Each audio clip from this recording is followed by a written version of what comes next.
नमस्कार प्रिय विद्यार्थियों। आज हम लोक प्रशासन विषय के संविधान के प्रश्न पत्र के तहत राष्ट्रपति की शक्तियों के संबंध में चर्चा करेंगे और ये देखेंगे कि संविधान द्वारा प्रदत्त राष्ट्रपति की जो शक्तियां हैं वो किस प्रकार से हैं, और साथ ही एक महत्वपूर्ण बात यह है कि भारत में संसदीय लोकतंत्र की स्थापना की गई है और संसदीय लोकतंत्र के तहत दो प्रकार की कार्यपालिका, वास्तविक और नाममात्र कार्यपालिका का जिक्र और प्रावधान संसदीय शासन प्रणाली में होता है। उसी के तहत हम ये देखेंगे कि राष्ट्रपति जो एक तरह से हमारे देश के संवैधानिक प्रमुख है, जो राज्याध्यक्ष है किंतु शासनाध्यक्ष नहीं है। तो इस प्रकार से उनकी जो भूमिका है उस भूमिका में संविधान प्रदत्त शक्तियों के बारे में बातचीत करेंगे। राष्ट्रपति की अगर शक्तियों की बात करें तो राष्ट्रपति की शक्तियों को हम तीन भागों में विभाजित कर सकते हैं।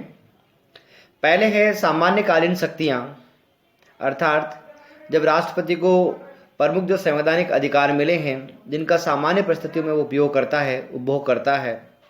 और दूसरा है आपातकालीन शक्तियां कि भारतीय संविधान में हमने जर्मनी से एक आपात उपबंध लिए हैं और जो आपात उपबंध और जो प्रावधान है वो उन विशेष परिस्थितियों और आवश्यकताओं के लिए है कि जब देश में देश की सुरक्षा खतरे में हो, या संवैधानिक तंत्र की विफलता हो, या आर्थिक तंत्र चरमरा जाए, तो ऐसी परिस्थितियों में उन संवैधानिक जो आपातकालीन उपबंध है, शक्तियां हैं, उनका प्रयोग राष्ट्रपति द्वारा किया जाता है।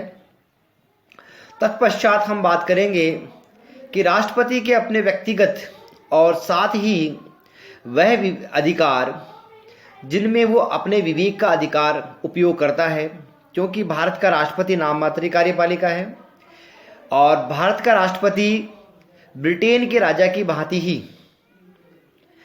गलती नहीं करता है। क्यों?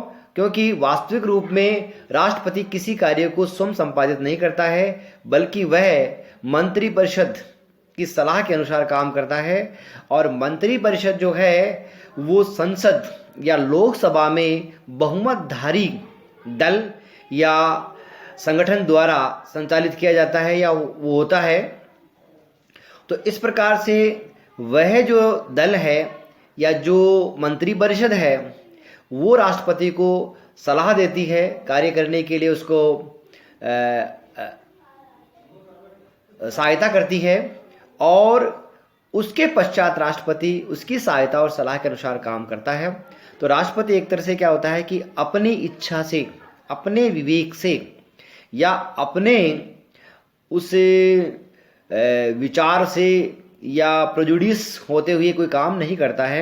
इसलिए भारत का राष्ट्रपति भी इंग्लैंड के राजा की भांति गलती नहीं करता है, लेकिन फिर भी कुछ ऐसे अधिकार, कुछ ऐसे कार्य हैं जो राष्ट्रपति को एक राष्ट्रपति के होने स्वयं के विवेक पर करने पड़ते हैं। उसको हम सब विवेक के आधार या अधिकार कहते हैं।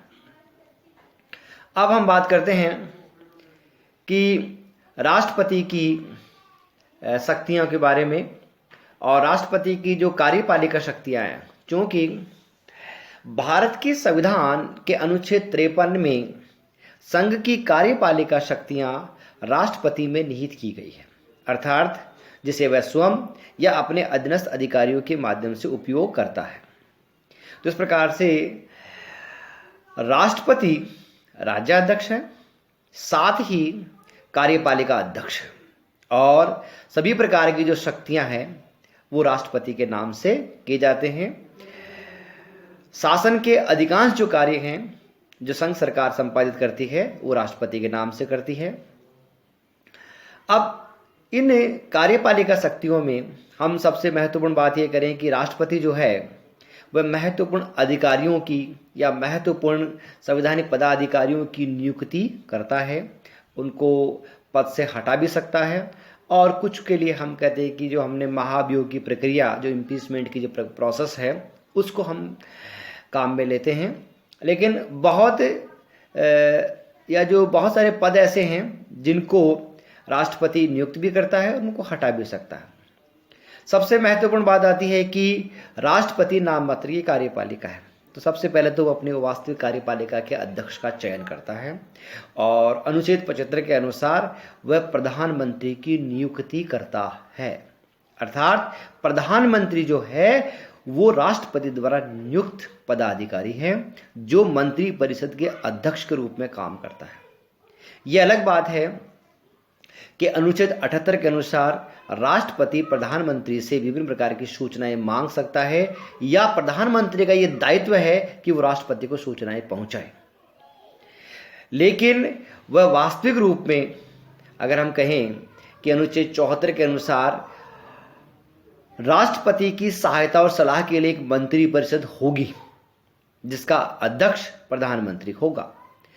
अब इसका तात्पर्य है कि अनुच्छेद 74 ये कहता है कि मंत्री परिषद का निर्माता, संचालनकर्ता और संहारक जो है वो प्रधानमंत्री है। इसलिए प्रधानमंत्री जो है वो विभिन्न प्रकार के मंत्रियों को विभाग आवंटित करता है, उनकी नियुक्तियां करवाता है और राष्ट्रपति को कह करके उनको पद से हटा भी सकता है। इसलिए प्रधानमंत्री उस शासन का महराब है जिसमें शक्तियां निवास करती हैं। तो सबसे पहले महत्वपूर्ण बात यह है कि जो राष्ट्रपति है वो अपने वास्तविक कार्यपालिका अध्यक्ष या प्रधानमंत्री की नियुक्ति करता है। अब प्रधानमंत्री की जो नियुक्ति है वो संवैधानिक उपबंध है, उपाय है, प्रावधान है।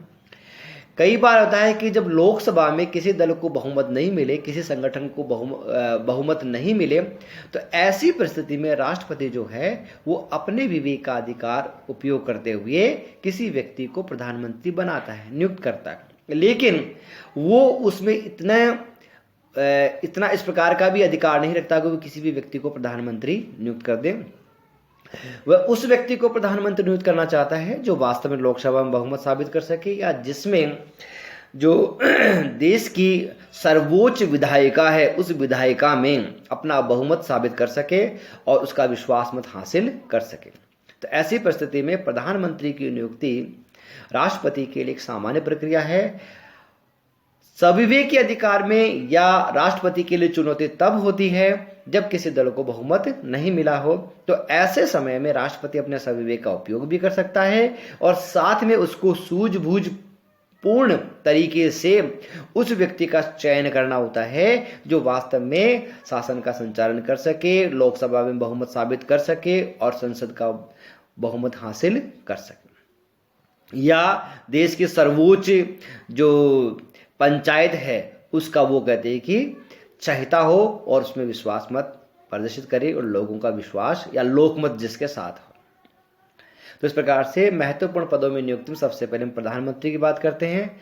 तत्पश्चात हम बात करते हैं कि अनुच्छेद 153 के अनुसार राज्यों के या जो भारत संघ के जो राज्य हैं या भारत की जो प्रशासनिक इकाइयां हैं, प्रादेशिक इकाइयां हैं जिनको हम राज्य कहते हैं, उन राज्यों के राज्याध्यक्ष या शासनाध्यक्ष, हम उसको शासनाध्यक्ष तो नहीं कहेंगे, हम उसको राज्याध्यक्ष कहेंगे क्योंकि वहां पर भी संसदीय लोकतंत्र की भांति एक नाम मात्र वास्तविक कार्यपालिका है, राज्यपाल नाम मात्र कार्यपालिका है राज्यों में, और वास्तविक जो सत्ता है वो मुख्यमंत्री के पास रहती है, ठीक उसी भांति जैसे संघ में प्रधानमंत्री के पास रहती है। जिस प्रकार से वो 153 के अनुसार राज्यपालों की नियुक्ति करता है और साथ ही वो राज्यपालों को उनके पद से हटा सकता है, उनका स्थानांतरण कर सकता है। तो इस प्रकार से हम देखते हैं कि जो राष्ट्रपति है वो अपने नुमाइंदा तो नहीं कहना चाहिए, अपने प्रतिनिधि के रूप में वहां पर जिन व्यक्तियों को भेजता है वो राज्यपाल कहलाते हैं और वो एक तरह से संघ के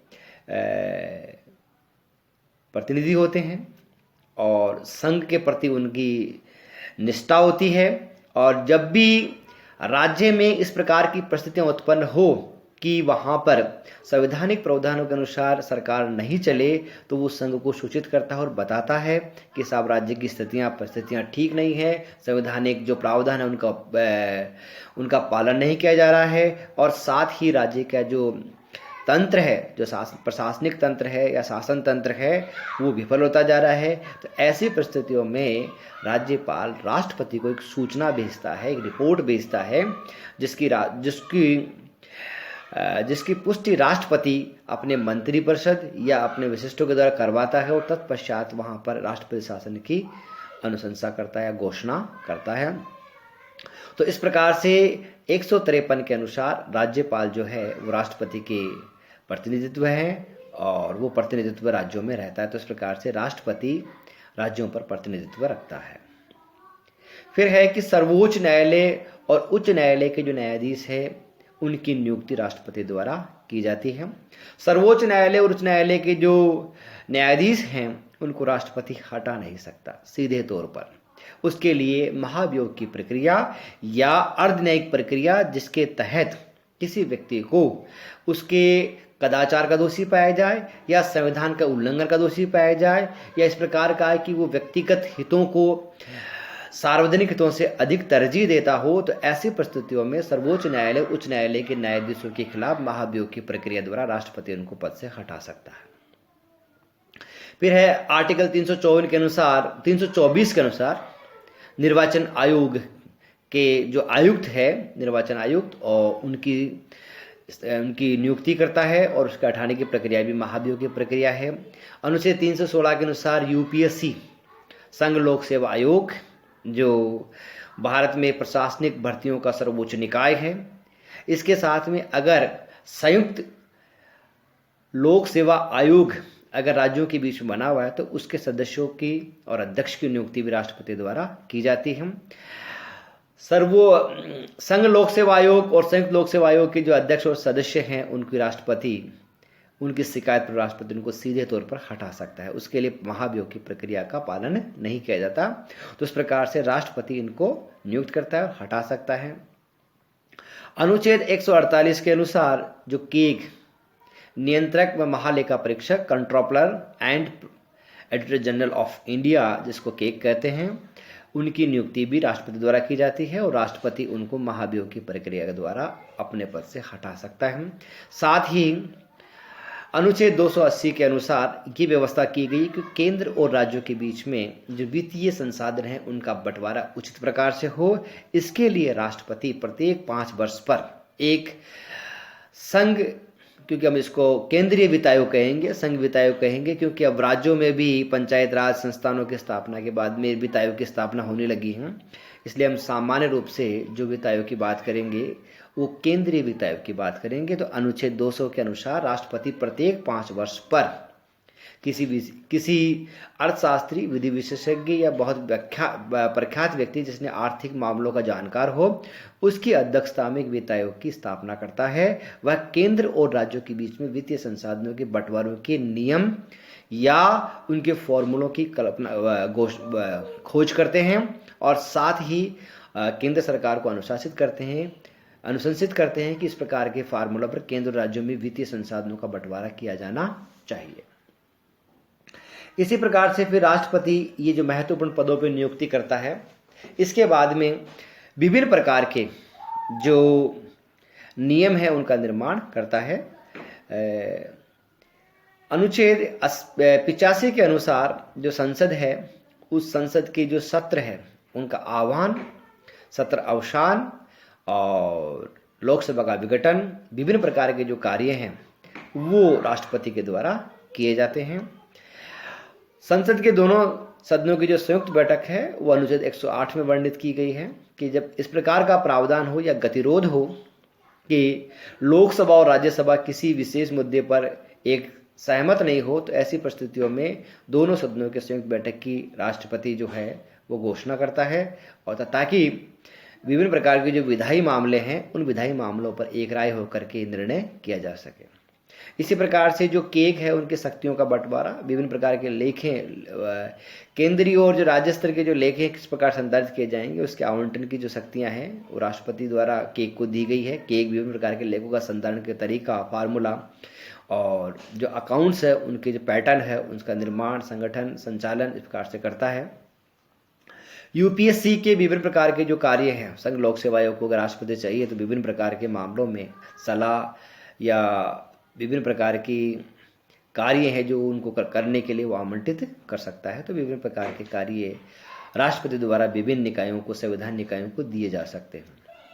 इसी प्रकार से संघ की इकाइयों पर नियंत्रण की शक्ति राष्ट्रपति को है कि इस प्रकार की है कि विभिन्न प्रकार के जो राज्य हैं वो आपस में विभिन्न प्रकार के जो मुद्दे हैं उनको सुलझाएं। अगर उनके बीच में किसी प्रकार का विवाद है तो उस विवाद के लिए अंतर्राज्यिक परिषद का गठन राष्ट्रपति कर सकता है और राष्ट्रपति विभिन्न राज्यों के बीच में समन्वय, सहयोग बनाने के लिए अंतर्राज्यीय परिषद का गठन करते हैं। साथ ही अंतर्राष्ट्रीय मामलों में राष्ट्रपति को महत्वपूर्ण पद हासिल है क्योंकि वो राज्याध्यक्ष है, जहां भी जाते हैं वो भारत का प्रतिनिधित्व करते हैं और राज्याध्यक्ष होने के कारण से राष्ट्रपति का जो मान सम्मान है वो सर्वोच्च होता है और इसीलिए प्रत्येक देश के जो प्रतिनिधि आते हैं उससे राष्ट्रपति एक औपचारिक भेंट करते हैं, उनको बहुत देते हैं और साथ में विभिन्न देशों के जो राजदूत हैं वो राष्ट्रपति को अपने प्रमाण पत्र और अपने सर्टिफिकेट सौंपते हैं और अपने नियुक्ति पत्र से वो राष्ट्रपति को सौंपते हैं, राष्ट्रपति द्वारा उनको स्वीकार किए जाते हैं।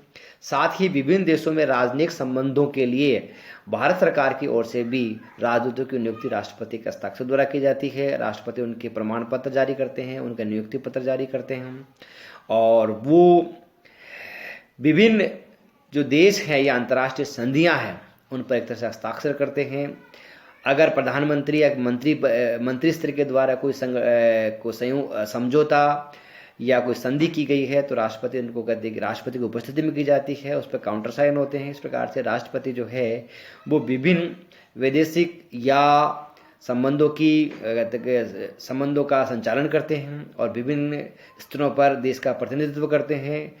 जो अंतर्राष्ट्रीय संधियां और संगठन और सम्मेलन होते हैं उन पे कहते हैं कि देश का उनके नाम से परिचय दिया जाता है या वो एक प्रकार से संचालन करते हैं उन संबंधों का।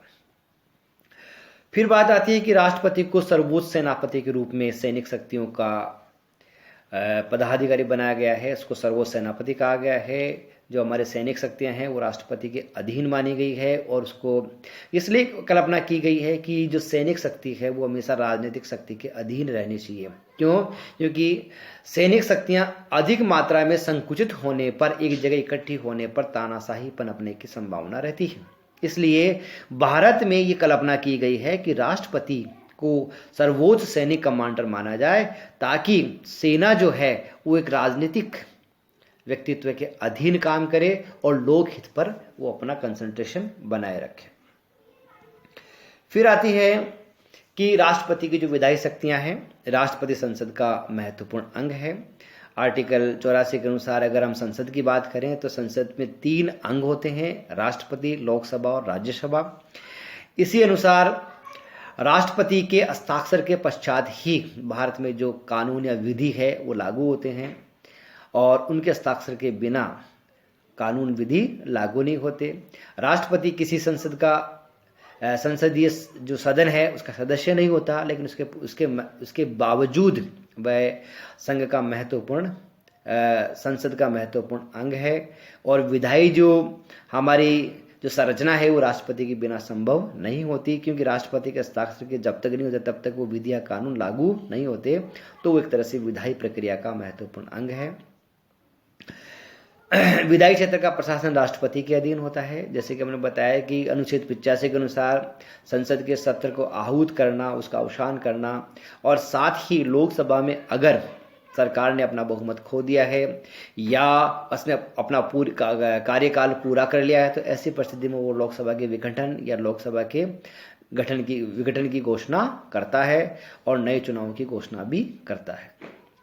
साथ ही राष्ट्रपति को मनोनीत सदस्य मनोनीत करने का अधिकार भी दिया गया है कि लोकसभा में पहले से माना जाता था कि 2 एंग्लो इंडियन जिनके जो भारत या अन्य जो देश के लोग हैं उनके जो बच्चे हैं माता पिता के बच्चे हैं, अगर उनको प्रतिनिधित्व नहीं मिला है तो ऐसी परिस्थिति में 2 एंग्लो इंडियन लोकसभा में और राज्यसभा में 12 जो लोग हैं जो विभिन्न क्षेत्रों से आते हैं, विभिन्न क्षेत्रों के विद्वानों को उसमें मनोनीत करने का अधिकार जो है वो राष्ट्रपति को दिया गया है।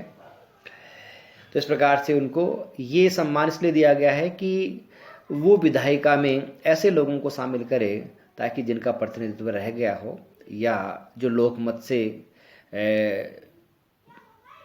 चयनित होकर के या चुनाव जीत करके नहीं आ सके, तो ऐसे लोगों को प्रतिनिधित्व भी मिलना चाहिए ताकि हमारी जो विधायिका है वो अपने आप में एक धनवान लगे, रिच लगे, और उसमें कहते हैं कि विभिन्न विद्वानों विभिन्न क्षेत्रों का प्रतिनिधित्व होना चाहिए। फिर है अध्यादेश जारी करने की शक्ति। अध्यादेश जारी करने की शक्ति ये वो प्रावधान है जिसके तहत ये माना जाता है कि जब ऐसी परिस्थितियां हो कि राष्ट्रपति को ये प्रावधान इस बात का आभास हो जाए या राष्ट्रपति मंत्री परिषद के कहने पर, क्योंकि प्राय हमने कहा कि राष्ट्रपति गलती नहीं करता है तो राष्ट्रपति अपनी ओर से अध्यादेश भी कल्पना नहीं करता है, जारी करता है राष्ट्रपति। कल्पना मंत्रिपरिषद द्वारा की जाती है, सरकार द्वारा की जाती है, जो कार्यपालिका उसके द्वारा की जाती है कि ऐसी परिस्थितियां हो गई कि संसद का सत्र बुलाना संभव नहीं है और बहुत जल्द और तुरंत प्रभाव से किसी प्रकार का विधि कानून को लागू करने की आवश्यकता है, तो राष्ट्रपति संविधान के अनुच्छेद 123 के अनुसार संसद ये एक अध्यादेश जारी कर सकता है। उसका ठीक वैसा ही प्रभाव होता है जैसे संसद द्वारा पारित अधिनियम या विधि का होता है। और ये जो अध्यादेश है, अभी अध्यादेश चूंकि ये तात्कालिक व्यवस्था है तो इस तात्कालिक व्यवस्था में ये होता है कि कुछ समय पश्चात इसका लॉप हो जाना चाहिए। तो अध्यादेश की 3 प्रकार की प्रक्रिया रहती है कि या तो संसद सत्र शुरू होने के 6 सप्ताह तक यह अध्यादेश जारी रह सकता है, उससे पहले राष्ट्रपति इसको वापस ले ले तो अध्यादेश समाप्त माना जाता है, या संसद सत्र जो है अगर चालू हो गया और 6 सप्ताह बीत गया तब तक संसद उसको अच्छा मानती हो और उस पर विचार विमर्श करके उसको विधि के रूप में परिणित कर देती हो, तो ऐसे मामले में वो अध्यादेश कानून बन जाता है, विधि बन जाता है। या राष्ट्रपति वापस नहीं लेना चाहते और मंत्रिपरिषद भी उस पर हठधर्मिता रखती है, या तो ऐसी परिस्थिति में जब विचार विमर्श होता है और जब उस पर मतदान होता है, अगर मतदान गिर जाता है तो ऐसी परिस्थिति में वो अध्यादेश संसद द्वारा समाप्त किया जाता है। तो इस प्रकार से अध्यादेश जारी करके एक तात्कालिक व्यवस्था में जब सरकार को आवश्यकता हो कि विभिन्न प्रकार की विधि बनाया जाए, कानून बनाया जाए, तो ऐसी परिस्थिति में अध्यादेश की शक्ति राष्ट्रपति को दी गई है और राष्ट्रपति इसको मंत्रिपरिषद की सलाह से या उसके अनुसार ही जारी करता है। फिर है कि राज्यों के संबंध में विधायी शक्तियां राष्ट्रपति को है। वैसे तो आर्टिकल 252, 253 है इसमें, या 255, 56 इस प्रकार के जो आर्टिकल्स है उसमें केंद्र सरकार द्वारा राज्यों को दिशा निर्देश, प्रशासनिक, विधायी प्रकार के निर्देश देने का प्रावधान किया गया है। लेकिन इसके बावजूद भी अनुच्छेद 200 में ये प्रावधान किया गया है कि राज्यपाल को ये लगता हो कि इस विधि पर राष्ट्रपति की सलाह आवश्यक है, राष्ट्रपति की अनुमति आवश्यक है, तो वो राष्ट्रपति की अनुमति के लिए उन विधेयकों को आरक्षित रख सकता है। तो इस प्रकार से अनुच्छेद 200 जो है वो संघ की शक्ति का विस्तार है राज्यों की विधायी शक्ति पर। तो इस प्रकार से राज्यों की विधायी शक्ति राज्यपाल की इच्छा पर, कि राज्यपाल चाहे कि उसके राष्ट्रपति की अनुमति आवश्यक है। बहुत सारे क्षेत्र है जिनमें राष्ट्रपति की सलाह और सहमति और अनुमति आवश्यक होती है, तो ऐसे मामलों में राज्यपाल जो है उन विधेयकों को राष्ट्रपति की अनुमति के लिए आरक्षित रख लेता है और राष्ट्रपति फिर संसद और मंत्रिपरिषद की सलाह पर उस पर अपने हस्ताक्षर करता है, अनुमति देता है। हम ये बात ही कर चुके हैं कि जब संसद में विभिन्न प्रकार के जो गतिरोध आ जाए, अगर विधायी गतिरोध आ जाए, तो उसके लिए संसद की संयुक्त बैठक के लिए प्रावधान 108 में है। तो 108 के द्वारा राष्ट्रपति दोनों सदनों की, राज्यसभा और लोकसभा की संयुक्त बैठक का आह्वान करता है और उस समय उसकी अध्यक्षता लोकसभा अध्यक्ष द्वारा की जाती है और उससे संयुक्त सत्र के पहले राष्ट्रपति अपना अभिभाषण रखता है और राष्ट्रपति संदेश भेज सकता है। इसी प्रकार से अगर राष्ट्रपति को लगे कि विभिन्न विषयों पर और विभिन्न क्षेत्रों पर केंद्र सरकार या जो केंद्र की जो कार्यपालिका है अगर वो विधि नहीं बना रही है, तो वो संसद को संदेश भेज सकता है और उन पर अपना ध्यान आकर्षित करवा सकता है। वैसे ही जब संसद का गठन होता है तो उसकी प्रथम बैठक पर राष्ट्रपति अभिभाषण रखता है।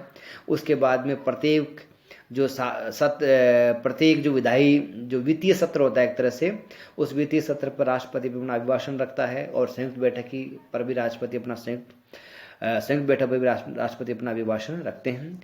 अभिभाषण एक तरह से क्या होता है कि जो कार्यपालिका है, जो सरकार है केंद्र की, उसकी जो नीतियां हैं, उस नीतियों को राष्ट्रपति विधायिका के सामने रखता है और ये बताता है कि जो केंद्र की जो कार्यपालिका उस प्रकार के विचार और उस प्रकार की नीतियां रखती है। एक प्रकार से वो संघ सरकार की नीतियों का राष्ट्रपति के द्वारा उद्बोधन है, राष्ट्रपति के द्वारा विधायिका को ध्यान में लाने का प्रयास है। इसी प्रकार से जो धन विधेयक है, हम आगे इसमें वित्तीय मामलों की जब बात करेंगे तो ये बात करेंगे कि राष्ट्रपति को वित्तीय शक्तियां दी गई हैं। और वित्तीय शक्तियों के सबसे महत्वपूर्ण बात आती है कि जितने भी जो वित्तीय विधेयक हैं, जिन विधेयकों पर लोकसभा अध्यक्ष इस प्रकार का प्रमाण पत्र लगाता है कि ये धन विधेयक है, उन धन विधेयकों को रखने से पूर्व राष्ट्रपति की अनुमति आवश्यक मानी जाती है। और राष्ट्रपति की पूर्व अनुमति से ही धन विधेयक संसद में रखे जाते हैं और वो प्राय लोकसभा में रखे जाते हैं। राज्यसभा में कोई धन विधेयक नहीं रखा जाता है। और धन विधेयकों को पारित होने के बाद राष्ट्रपति उस पर वीटो भी नहीं लगाता है, बल्कि उनको सीधा अनुमति प्रदान करता है, क्योंकि वो उसकी पूर्व अनुमति से रखे जाते हैं। ऐसे मामलों में साधारण जो विधेयक है उस पर राष्ट्रपति एक बार उनको पुनः लौटा सकता है। और पुनः लौटाने पर अगर संसद ने उन्हीं विधेयकों को ठीक वैसे ही पारित कर दिया तो इस बार राष्ट्रपति को उस पर अनुमति देनी होती है। राष्ट्रपति उस पर किंतु परंतु नहीं कर सकता।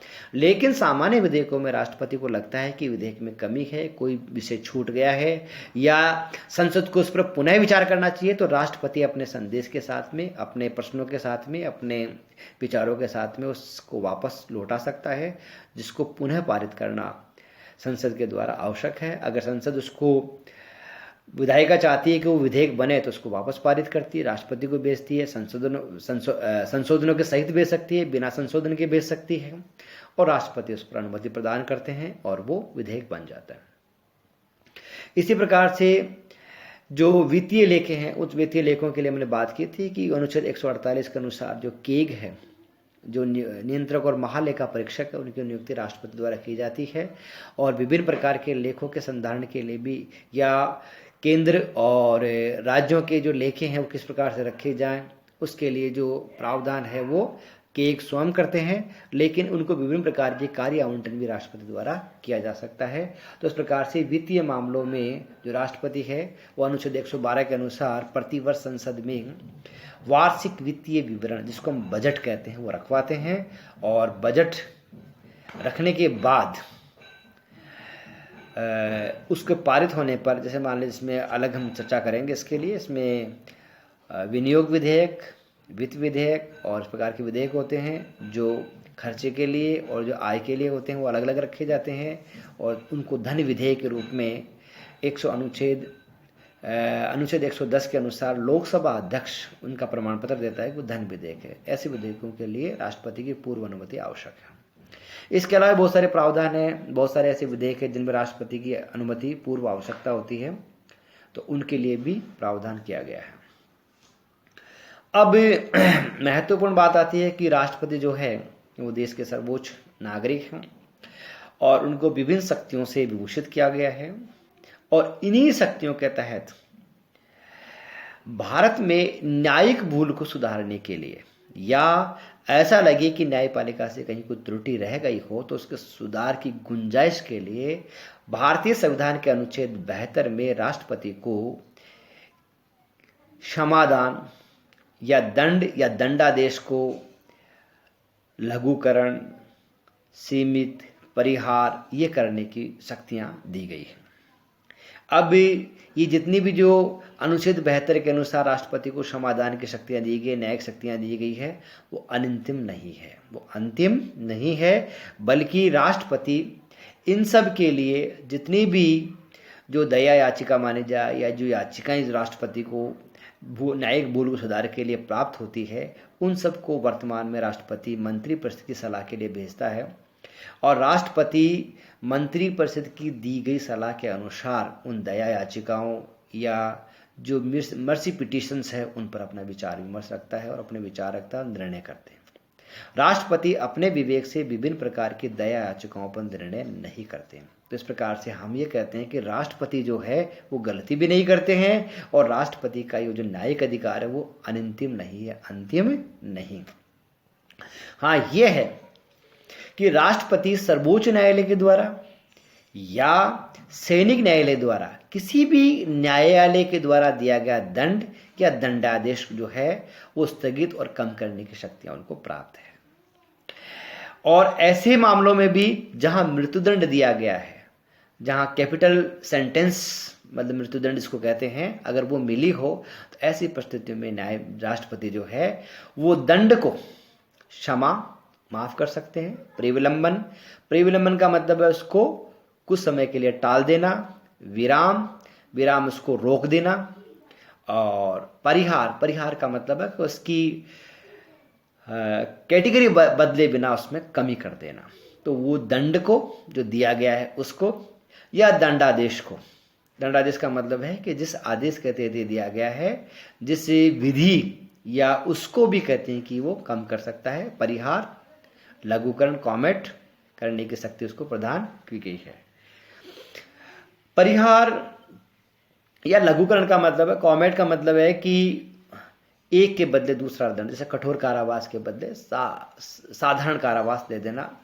परिहार का मतलब उसको कम कर देना, उसकी स्थिति में परिवर्तन किए बिना उसको मात्रा कम कर देना, जैसे 1 वर्ष के कारावास को 6 माह में बदल देना। विराम का मतलब है कुछ समय के लिए उसको रोक देना, जैसे मान लीजिए कि गर्भवती स्त्री है तो उसको मृत्युदंड दिया गया है तो उसको साधारण कारावास में बदल देना। और साथ प्रीविलंबन जिसको कहते हैं उसको अस्थायी रूप से निलंबन करना, ताकि जो दोषित व्यक्ति उस समाधान के लिए उसको समय मिल सके और वो अपनी भूल सुधार कर सके। तो इस प्रकार से राष्ट्रपति को न्यायिक शक्तियां दी गई है। चूंकि हम कहते हैं कि जो न्यायिक शक्तियां हैं वो अंतिम नहीं है, अनंतिम नहीं है, तो इस प्रकार से हमने देखा है कि साधारण परिस्थितियों में जो राष्ट्रपति है वो कार्यपालिका शक्तियों का उपयोग करता है, वित्तीय शक्तियों का उपयोग करता है, विधायी शक्तियों का उपयोग करता है, न्यायिक शक्तियों का उपयोग करता है। और इन उपयोग करने के लिए कहा गया है कि अनुच्छेद 53 ये कहता है कि संघ की कार्यपालिका शक्तियां राष्ट्रपति में निहित होगी। अनुच्छेद 74 ये कहता है कि राष्ट्रपति अपनी कार्यपालिका शक्तियों का या विभिन्न प्रकार के जो कार्य हैं उनका प्रयोग करने के लिए उसकी सहायता और सलाह के लिए एक मंत्रिपरिषद होगी जिसका अध्यक्ष प्रधानमंत्री होता है। तो इस प्रकार से आर्टिकल 74 जो है वो राष्ट्रपति को विभिन्न कामों के लिए मंत्रिपरिषद की स्थापना की प्रावधान करता है और ये तय करता है कि राष्ट्रपति जो है वो विभिन्न कार्यों का संपादन करेगा, लेकिन वो मंत्रिपरिषद की सलाह के अनुसार करेगा। 1976 में 42वें संविधान संशोधन के माध्यम से राष्ट्रपति को मंत्रिपरिषद की जो सलाह है उसको मानने के लिए बाध्य किया गया था। 1978 में 44वें संविधान संशोधन के द्वारा राष्ट्रपति को मंत्रिपरिषद की सलाह के अनुसार काम करने के लिए तो कहा गया, किंतु राष्ट्रपति चाहे तो उनको एक बार पुनः लौटाने का भी प्रावधान किया गया, ताकि राष्ट्रपति के जो विचार हैं, राष्ट्रपति का जो सोच का जो विवेक है, उससे कार्यपालिका उसको पहचाने और उसके अनुसार उसको पुनः लौटाए। इसलिए 44वें संविधान संशोधन के माध्यम से राष्ट्रपति की स्थिति को पुनः गौरवान्वित किया गया है। तो इस प्रकार से राष्ट्रपति जो है वो देश के सर्वोच्च नागरिक है, सर्वोच्च सैनिक कमांडर है, देश के सर्वोच्च जो पद हैं, जो संवैधानिक पद हैं, उन पर नियुक्ति करते हैं, उनको हटाते भी हैं, उनको पदच्युति भी करते हैं। तो इस प्रकार से राष्ट्रपति बहुत महत्वपूर्ण कार्यों को संपादित करते हैं। लेकिन ये सारे के सारे जो कार्य हैं, मैंने कहा है कि भारत का राष्ट्रपति गलती नहीं करता है, क्योंकि वो स्वयं अपने विवेक से काम नहीं करता है, वो कार्यपालिका मंत्रिपरिषद की सलाह पे काम करता है। इसलिए भारत के राष्ट्रपति का सम्मान और गौरव बना हुआ है, और राष्ट्रपति जो है वो विभिन्न प्रकार के निर्णयों में जब निर्णय करता है तो वो देश के लिए एक विशाल मिसाल कायम होती है।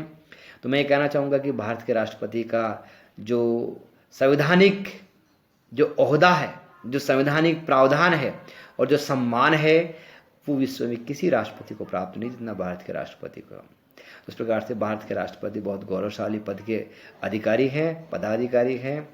मैं इतना ही कहना चाहूँगा कि ये हमारा सौभाग्य है कि इस प्रकार के संवैधानिक प्रावधान हमने संवैधानिक शक्तियों से युक्त राष्ट्रपति को हमने बनाया है। जय हिंद, जय भारत।